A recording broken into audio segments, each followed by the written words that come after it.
Dia a todos.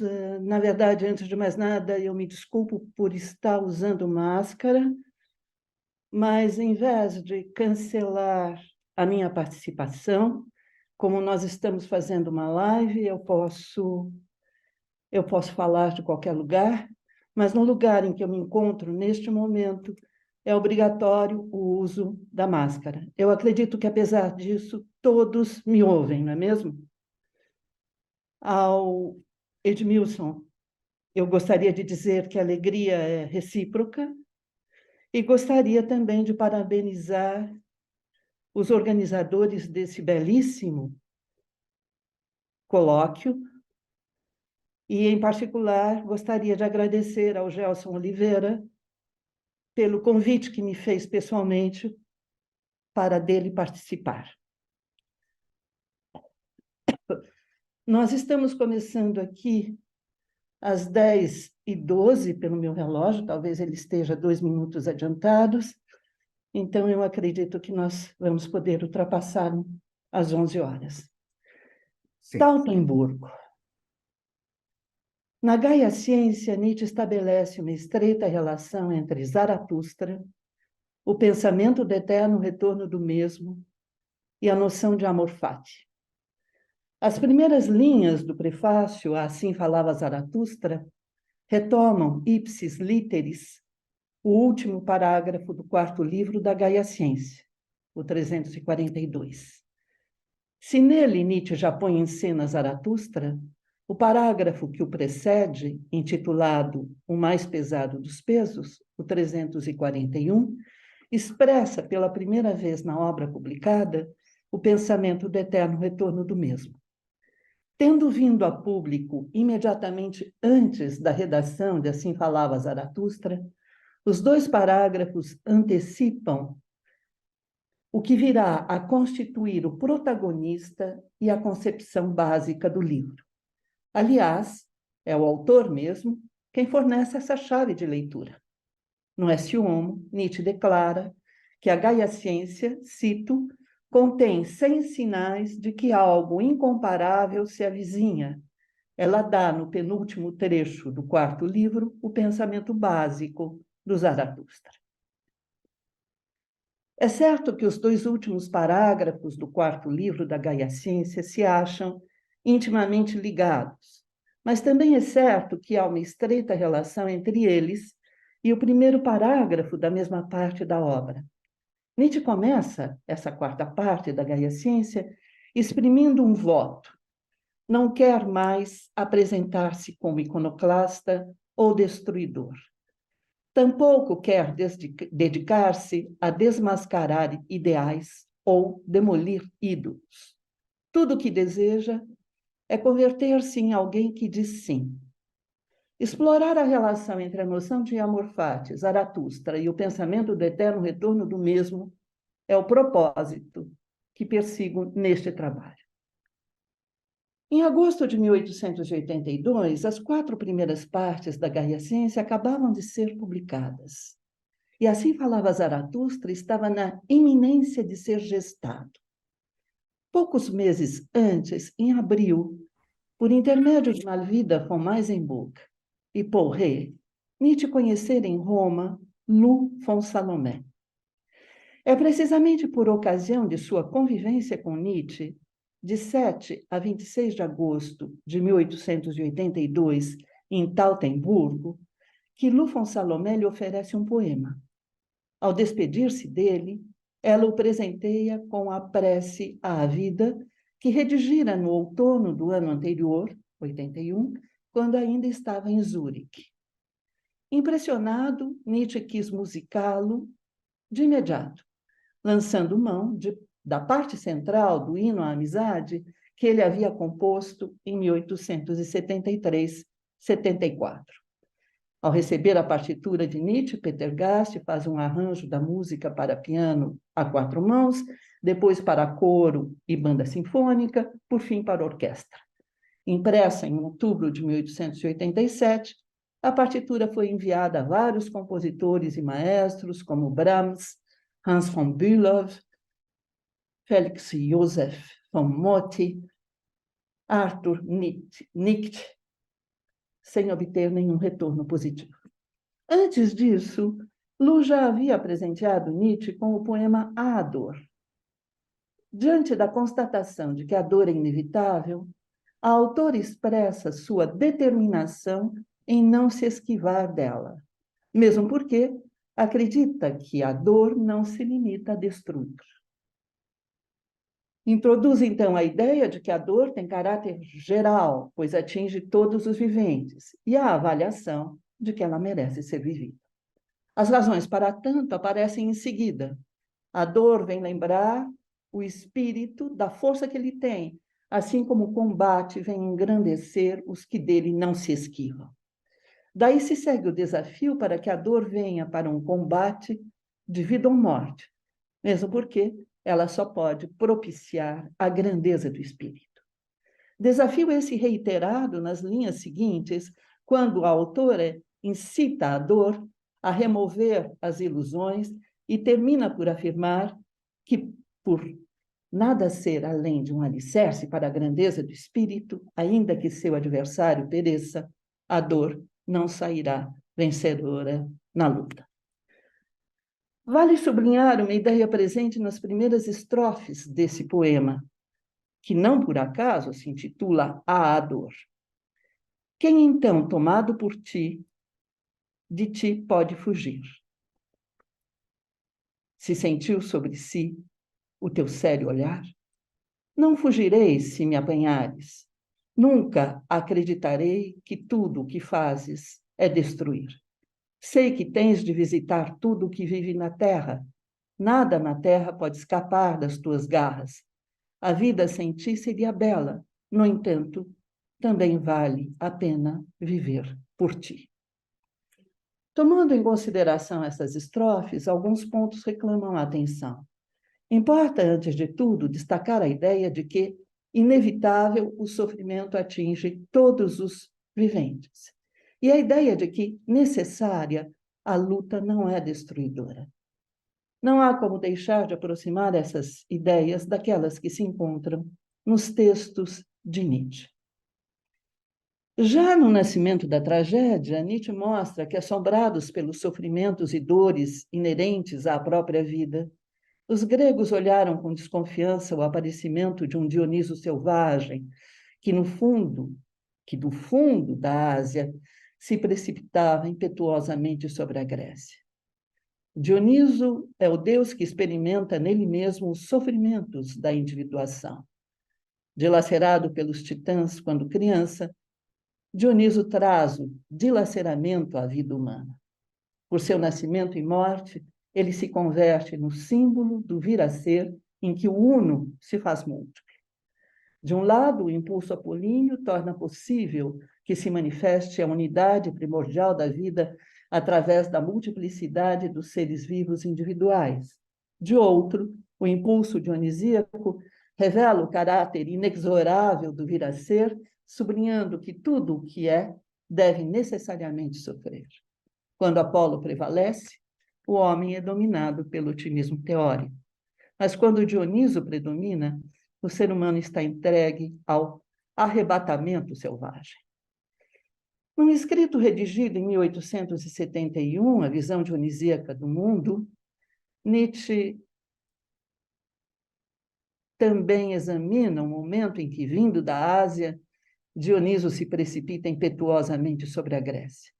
Faz ver que a ação recíproca de Apolo e Dioniso se mostrou tão poderosa que, entre aspas, os dois deuses saíram igualmente vencedores da luta. Mas como compreender uma situação em que dois adversários possam sair vencedores da mesma competição? Como aceitar que ao final da luta não haja vencido? Como conceber uma vitória que não implique ao mesmo tempo uma derrota?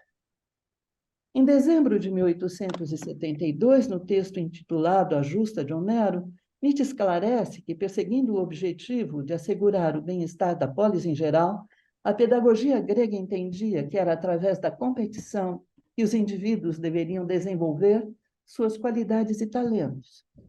Conceber a existência como um duelo leal é uma condição inerente à competição. No fim das contas, não se pode guerrear quando se despreza e não há por que fazê-lo quando se domina. Uma ideia similar encontra-se em outro texto de Nietzsche do mesmo período. Na filosofia da época trágica dos gregos, tratando de refazer a história dos filósofos pré-platônicos, ele examina a ideia de competição em Heráclito. Nas páginas que lhe são dedicadas, Nietzsche faz ver que o movimento cósmico do construir e destruir, que se repete periodicamente, surge da guerra dos opostos. De caráter universal, a guerra está em toda parte, sem trégua ou termo, ela é permanente. Como dois adversários, os opostos lutam. A tensão que se instala entre eles é tal que, ora um, ora outro, predomina. Da perspectiva nietzschiana, a noção de competição se acha bem mais próxima do jogo do que da guerra. Afinal, não se deve esquecer que ela tem sempre em vista a precedência temporária de um dos adversários. Para que haja o confronto, é preciso que existam antagonistas. Para que ele perdure, é necessário que os beligerantes não sejam aniquilados. Daí decorre que não se pode identificar precedência com supremacia, e menos ainda luta com extermínio. Nós começamos lá com os primeiros textos do filósofo para mostrar, no fim das contas, que essas ideias, elas já surgem nos anos de 1870, elas estarão presentes em vários outros textos e reaparecerão na Gaia Ciência. Então começa a delinear-se uma concepção de vida em que a luta se impõe como seu traço fundamental. De caráter geral, ela ocorre em todos os domínios da vida e, sobretudo, envolve os vários elementos que constituem cada um deles, deflagrando-se entre células, tecidos ou órgãos, entre pensamentos, sentimentos ou impulsos. A luta implica sempre múltiplos adversários, uma pluralidade de beligerantes. Traço fundamental da vida, a luta é necessária, simplesmente não pode deixar de existir. Não visa objetivos, nem cumpre finalidades, não admite trégua, nem prevê termo.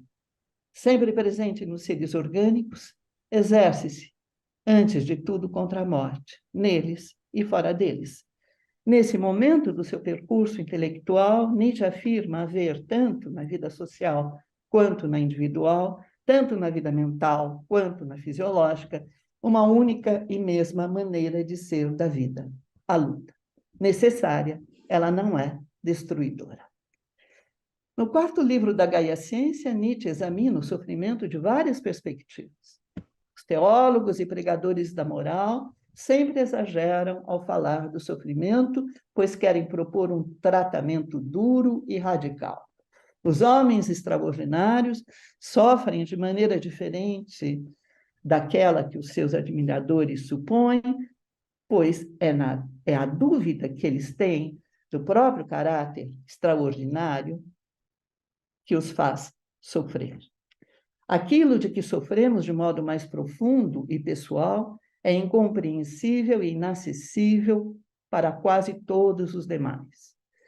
Por fim, nesta quarta parte da Gaia Ciência, Nietzsche afirma, cito, na dor há tanta sabedoria como no prazer. Como este, ela está entre as forças de primeira ordem na conservação da espécie. Atinge todos os viventes. Senão, há muito já teria desaparecido.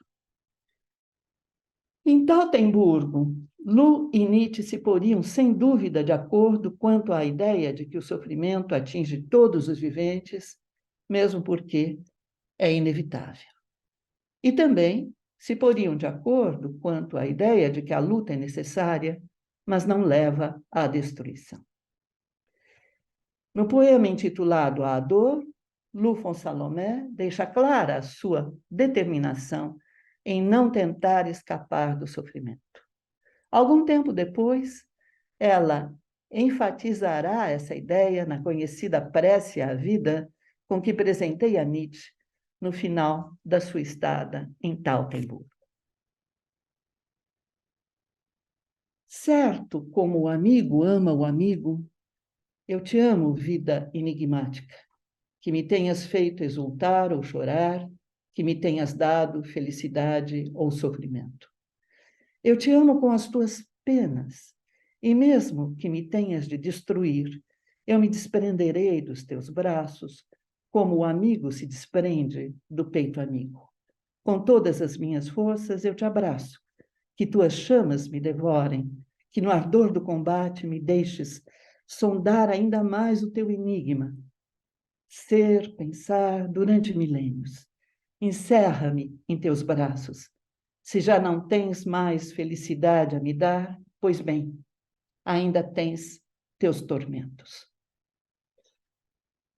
Os versos da prece à vida apresentam, de um lado, uma concepção de vida que engloba tanto a felicidade como o sofrimento, e apontam, de outro, para a atitude de aceitação de tudo o que a vida tem a oferecer. É bem verdade que Lu não desenvolve nenhum desses pontos, nem poderia, uma vez que os poemas não se prestam a isso. Mas esses pontos constituem os elementos centrais da noção mesma de amor fati. Não é por acaso, aliás, que Nietzsche considera que a prece à vida é um comentário da Gaia Ciência. E no parágrafo intitulado Para o Ano Novo, que abre o quarto livro dessa obra, ele escreve, texto conhecido, que cito agora: Amor fati, seja este doravante o meu amor. Não quero fazer guerra contra o que é feio, não quero acusar, não quero nem mesmo acusar os acusadores. Que desviar o olhar seja a minha única negação. E, em suma, em todas as circunstâncias, quero ser algum dia apenas alguém que diz sim. Um ano antes dos dias de convivência com Lu von Salomé em Tautenburgo, Nietzsche escrevia a Heinrich Köselitz, em 14 de agosto de 1881. Cito: Pensamentos surgiram em meu horizonte, pensamentos tais como nunca vi. Não direi uma palavra e procurarei manter-me calmo e impassível. Sem dúvida, é preciso que eu viva ainda alguns anos. E no outono desse mesmo ano, 1881, Nietzsche consignava numa anotação póstuma, que cito agora: Ame o que é necessário. Amor fati, essa seria a minha moral. E num outro póstumo, sim, só quero amar o que é necessário. Sim, que amor fati seja meu último amor. Perdão. Mas, passado pouco tempo, Nietzsche introduz no quarto livro da Gaia Ciência esse pensamento que o assombra, o pensamento do eterno retorno do mesmo, e também Aqui a na noção faculdade do do Rasmus, fato. Maria. Mas aí não. Fica muito unido. A sua correspondência e nos seus escritos, ambos surgem pela primeira vez na mesma época. Nesse momento, porém, não se acham relacionados. É o que parece também ocorrer no quarto livro da Gaia Ciência. Mas é digno de nota que caiba precisamente à noção de amor fati iniciar essa parte do livro e ao pensamento do eterno retorno, seguido de Zaratustra, encerrá-la. Se a noção de amor fati aparece, então, como um voto de Nietzsche para o ano de 1882 que se inicia, em Assim Falava Zaratustra, ela será determinante no percurso do protagonista central para que ele chegue a aceitar as consequências do pensamento do eterno retorno do mesmo. Na primeira parte de seu livro mais dileto, Nietzsche atribui lugar central à ideia de além do homem. Contudo, não se pode deixar de notar que temas centrais da sua filosofia da maturidade estão presentes no discurso intitulado Das Três Transmutações. No mais solitário deserto, o espírito torna-se camelo, o camelo converte-se em leão e o leão em criança. Cito: inocência é a criança e esquecimento, um começar de novo, um jogo, uma roda rodando por si mesma, um primeiro movimento, um sagrado dizer sim. A morte de Deus e a superação do niilismo tornam inútil a justificação do mundo. Reconhecemos a inocência do vir a ser. A eliminação do vírus corrosivo da culpa torna supérflua a preservação da memória, que nada mais faz do que associar dívida e castigo. Admitimos o esquecimento. Então torna-se possível conceber o mundo e a vida de outra maneira e criar outros valores sobre novas bases. Em suma, torna-se possível um novo começo. Aceitar o eterno retorno de todas as coisas, essa roda rodando por si mesma, constitui um primeiro movimento. Aderir de modo incondicional a tudo o que advém, acolher o sofrimento como parte integrante da existência, abraçar o amor fati, é um sagrado dizer sim à vida. Nessa passagem surgem, enfim, lado a lado, o pensamento do eterno retorno do mesmo e a noção de amor fati. Na segunda parte de Assim Falava Zaratustra, enquanto a ideia do além do homem se torna cada vez mais rara, as alusões ao pensamento do eterno retorno do mesmo se multiplicam. De anunciador do além do homem, Zaratustra se prepara para tornar-se o mestre do eterno retorno. A terceira parte de Assim Falava Zaratustra se abre com um discurso em que o protagonista afirma que reconhece seu destino, sem explicar, todavia, no que ele consistiria. Em seguida, no discurso intitulado Da Visão e Enigma, Zaratustra apresenta pela primeira vez o pensamento do eterno retorno do mesmo nesse livro. Recorrendo a uma imagem, a de um portal chamado Instante, ele descreve uma situação em que se juntam dois caminhos que duram uma eternidade. Um que corre para trás e outro que corre para adiante. Então, de forma retórica, coloca várias questões ao espírito de peso, ao seu inimigo mortal. Cito: não é preciso que de todas as coisas aquilo que pode acontecer já tenha uma vez acontecido, já esteja feito, transcorrido. E se tudo já esteve aí, o que achas tu, anão, deste instante?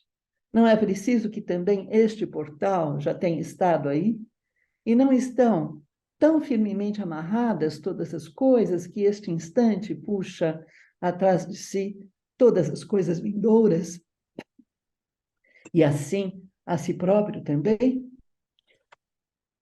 Retomando nessa passagem imagens que se acham no parágrafo 341 da Gaia Ciência, Zaratustra insiste nos dois aspectos do pensamento do eterno retorno do mesmo, que Nietzsche já havia apresentado nesse livro. Na Gaia Ciência, quando enuncia sua concepção do eterno retorno, Nietzsche assinala esses dois aspectos que se tornarão recorrentes em seus textos. A repetição dos acontecimentos, cada dor e cada prazer, e cada pensamento e suspiro, e tudo o que há de indizivelmente pequeno e de grande em tua vida há de te retornar. Então, a repetição dos acontecimentos e um movimento circular em que a mesma série de eventos ocorre, e tudo na mesma ordem e sequência. Se esses aspectos se revelarão essenciais no pensamento do eterno retorno do mesmo, aqui Nietzsche parece enfatizar outro ponto, o mais pesado dos pesos, que dá título ao parágrafo, diz respeito às consequências psicológicas que esse pensamento pode acarretar. Afinal, quero isto ainda uma vez e ainda inúmeras vezes? É à luz dessas considerações que seria preciso examinar o parágrafo da visão e enigma da terceira parte de Assim Falava Zaratustra. Enfim, esta conexão entre a Gaia Ciência 341 e da visão e enigma da terceira parte de Assim Falava Zaratustra. Em seu combate decisivo contra o espírito de peso, o protagonista acusa-o de não estar em condições de carregar o pensamento do eterno retorno. Ainda que seu adversário viesse a sustentar a ideia de que tudo retorna sem cessar, ele não conseguiria suportá-lo. Jamais chegaria a experimentá-la. Eis porque Zaratustra encara o espírito de peso como seu maior inimigo. Por causa de sua condição, ele corre o risco de ver seu pensamento tornar-se dogma incontestável, sua concepção converter-se em verdade definitiva, sua vivência transformar-se em imperativo categórico. Portanto, o ponto que Zaratustra enfatiza é outro. Trata-se do impacto que seu pensamento abissal poderia provocar. E nessa etapa do seu percurso, Zaratustra está bem ciente das dificuldades que deve superar para chegar a aceitar. Apesar de já ter evocado o pensamento do eterno retorno em seu combate contra seu maior inimigo, Zaratustra dá mostras em seguida, no discurso da bem-aventurança contra gosto, de que ainda lhe falta coragem para anunciá-lo.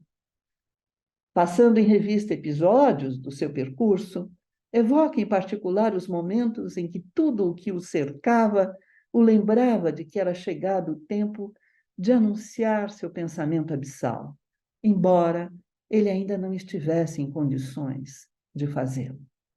Se agora pode suportar esse pensamento, ainda não consegue incorporá-lo.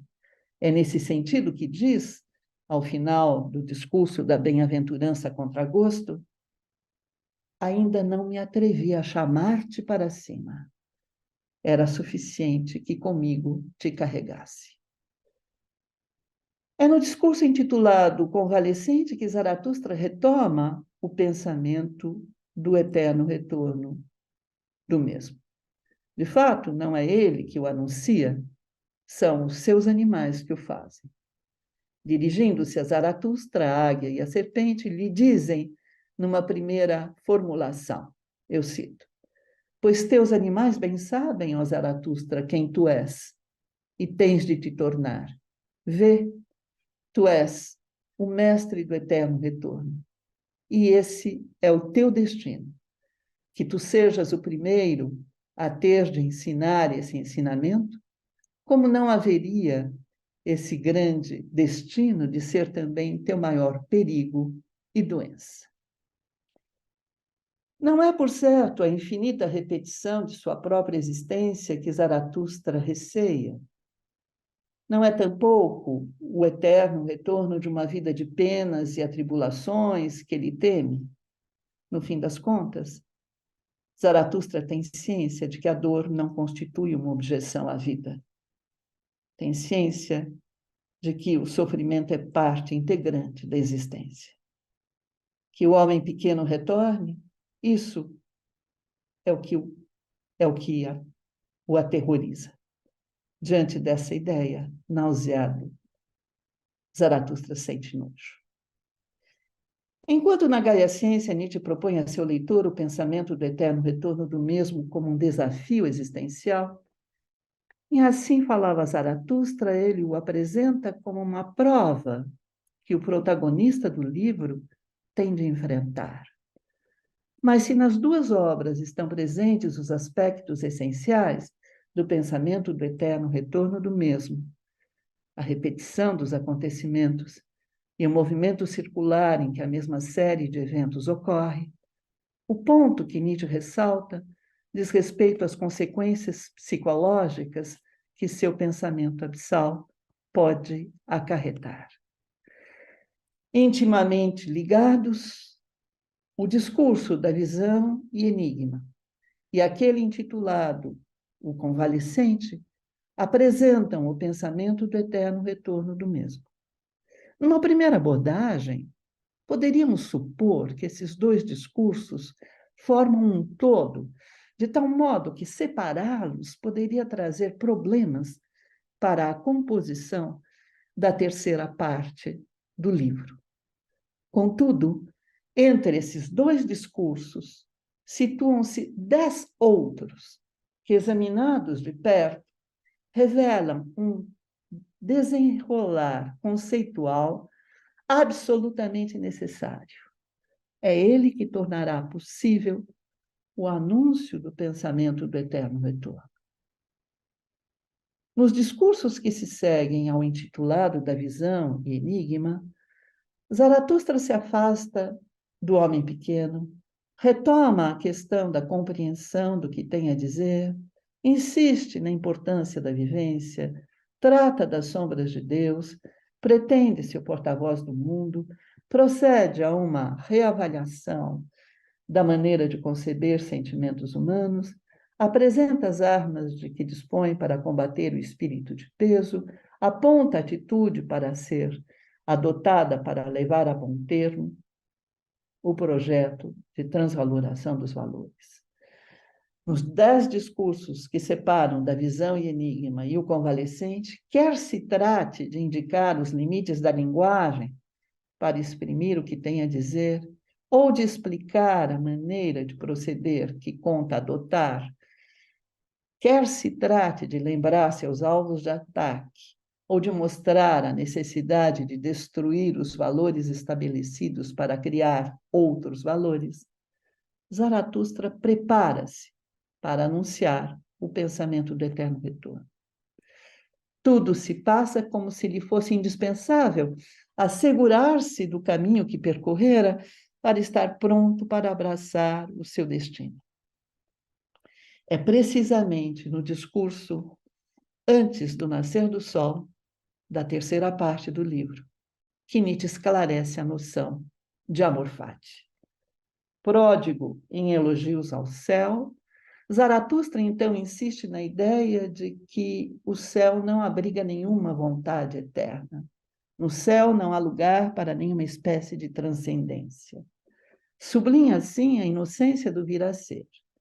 E a essa ideia associa a noção de amor fati, como já havia feito, aliás, no discurso das 3 transmutações. Se na primeira parte do livro Zaratustra se limitava a evocar a noção de amor fati, agora afirma que a incorporou por completo. Cito: no que abençoa eu me tornei, e no que diz sim. E para isso lutei longamente, e fui um lutador, para que um dia tivesse as mãos livres para abençoar. Na sequência do texto, Zaratustra acrescenta uma indicação ainda mais esclarecedora. Esta, porém, é minha bênção, estar sobre cada coisa como seu próprio céu, como seu teto redondo, sua campânula de azul e eterna segurança. E venturoso é aquele que abençoa assim. Não se trata, pois, de abençoar uma situação precisa ou um acontecimento isolado. Não se trata tampouco de dizer sim a um sentimento particular ou a um comportamento determinado. A noção de amor fati implica aceitar sem restrições tudo o que ocorre. Ela está, pois, intimamente ligada ao pensamento do eterno retorno. Não hesito em afirmar que o discurso da visão e enigma e aquele intitulado Convalescente anunciam de modo diferente o pensamento do eterno retorno do mesmo. Para que Zaratustra consiga apropriar-se do seu pensamento abissal, é preciso que ele o integre como uma vivência. Para que chegue a aceitar todas as suas consequências, é necessário ainda que ponha em prática o amor fati e se converta naquele que abençoa. No discurso convalescente, Zaratustra conhece agora a sua redenção. Ela consiste em querer que tudo retorne ainda uma vez e um número infinito de vezes, que retorne inclusive o homem pequeno. Em suma, ela consiste em extrair as últimas consequências do eterno retorno. Zaratustra está pronto para assumir seu pensamento abissal.